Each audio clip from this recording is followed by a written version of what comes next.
India TV YouTube channel को subscribe करें और बेल आइकन दबाएं। पूरे बंगाल में अब तक मतदान का आंकड़ा जो है वो करीब 36% है। अब आप ग्राफिक्स के जरिए देखिए, करीब 36% लोगों ने अपने वोट के हक का इस्तेमाल अब तक कर लिया है। वेस्ट और ईस्ट मिदनापुर की तस्वीरें आपके सामने, जहां पर हंगामे की खबर है। ये शुरुआती तस्वीरें आ चुकी हैं।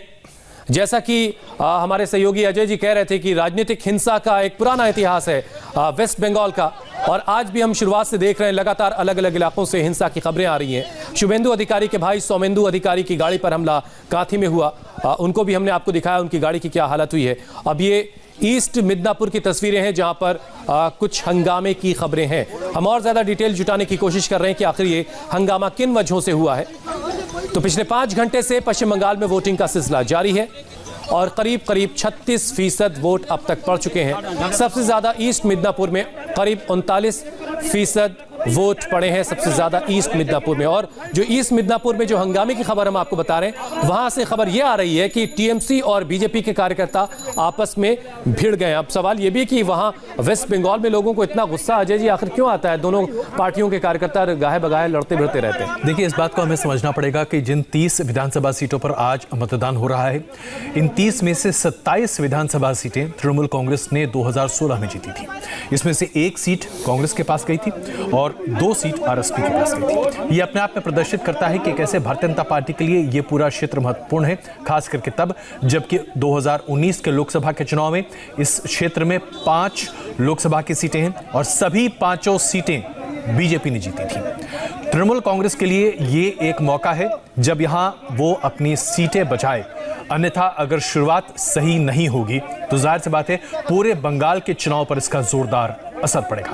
भारतीय जनता पार्टी इसे पूरे तरीके से अपने पाले में करने की कोशिश कर रही है, क्योंकि अगर इन 30 विधानसभा सीटों में भारतीय जनता पार्टी 25 या उसके आसपास सीटें अपने पाले में कर लेती है तो भारतीय जनता पार्टी के लिए न सिर्फ खाता अच्छा खुलता दिखेगा, बल्कि इसके बाद जो उत्तर बंगाल के क्षेत्र में मतदान की प्रक्रिया होगी और अजय जी इस वक्त हम दिखा रहे हैं कि खेजूरी विधानसभा सीट पे मुकाबला कैसा है। यहाँ पर त्रिकोणीय मुकाबला एक तरह से कहा जा रहा है। टीएमसी की तरफ से पार्थ प्रीतम दास हैं, जबकि बीजेपी के कैंडिडेट यहाँ से हैं शांतनु प्रमाणिक, और सीपीएम की तरफ से हिमांशु दास यहाँ से उम्मीदवार हैं। खेजूरी विधानसभा सीट की पर कुछ इस तरह का मुकाबला चल रहा है।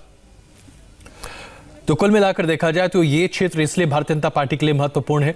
और अगर आप पोलिंग के इस पूरे फेज को देखें, प्रधानमंत्री नरेंद्र मोदी आज बांग्लादेश में मौजूद हैं।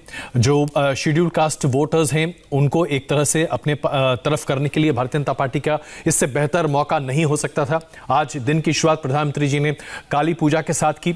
बंगाल में कोई भी शुभ कार्य अगर आप करना चाहते हैं तो काली पूजा उसके आगाज का सबसे बेहतर तरीका होता है।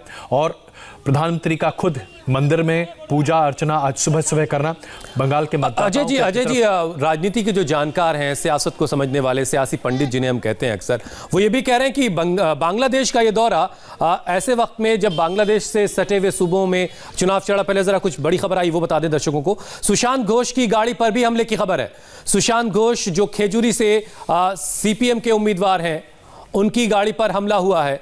ईस्ट मिदनापुर के भगवानपुर इलाके में फायरिंग हुई है। मतलब लगातार हिंसा की खबरें। फायरिंग में 2 सुरक्षाकर्मी जख्मी हुए, ये बड़ी खबर। और ये गाड़ी की हालत आप देखिए, ये कांथी की तस्वीरें हैं और शायद ये सौमेंदु अधिकारी की गाड़ी हो सकती है या उनके काफिले की कोई गाड़ी हो सकती है जिस पर यह हमला हुआ है। कांथी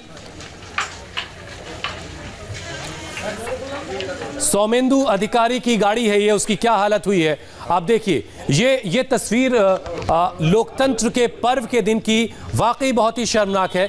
अजय जी, ये किस तरह की डेमोक्रेसी और किस तरह का आज के दिन कम से कम इस तरह की तस्वीरें नहीं आती तो हम कुछ बेहतर हालात कह पाते। कड़ी सुरक्षा के बीच चुनाव हो रहा है, बावजूद इसके लगातार इस तरह की तस्वीरें आ रही हैं। ये तस्वीरें अपने आप में चिंताजनक भी हैं और इसके साथ साथ हम ये भी कह सकते हैं कि बंगाल ने अभी अपनी परिणति में कोई बदलाव देखा नहीं है। अभी 7 चरण के मतदान और बाकी हैं और आज का दिन भी पूरे तरीके से बाकी है। लेकिन लेकिन जो आप देख रहे हैं वो प्रदर्शित करती है एक ऐसी तस्वीर जहां पर स्थिति बहुत बेहतर नहीं होने जा रही।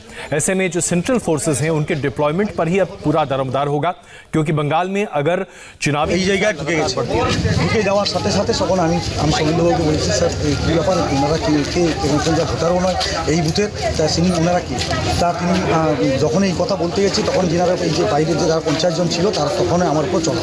আপনার নাম কি? আমার নাম রামমোহন দাস, কাঁথি 1 নম্বর ব্লক তৃণমূল কংগ্রেসের সভাপতি। আপনার বিরুদ্ধে তো অভিযোগ উঠছে। अजय जी, ये क्या कह रहे थे, आप बता पाएंगे? नहीं, मैं नहीं समझ पाया। जो बांग्ला है वो शायद मेरे समझ के परे है, और खास करके जिस अंदाज में बोला जा रहा था मैं नहीं समझ पाया, इसलिए मैं माफ़ी चाहता हूँ। नमस्ते, मैं हूं मीनाक्षी जोशी। वीडियो और खबरों से अपडेट रहने के लिए India TV YouTube channel subscribe करें, बेल आइकन दबाना ना भूलें। जुड़े रहें इंडिया टीवी के साथ।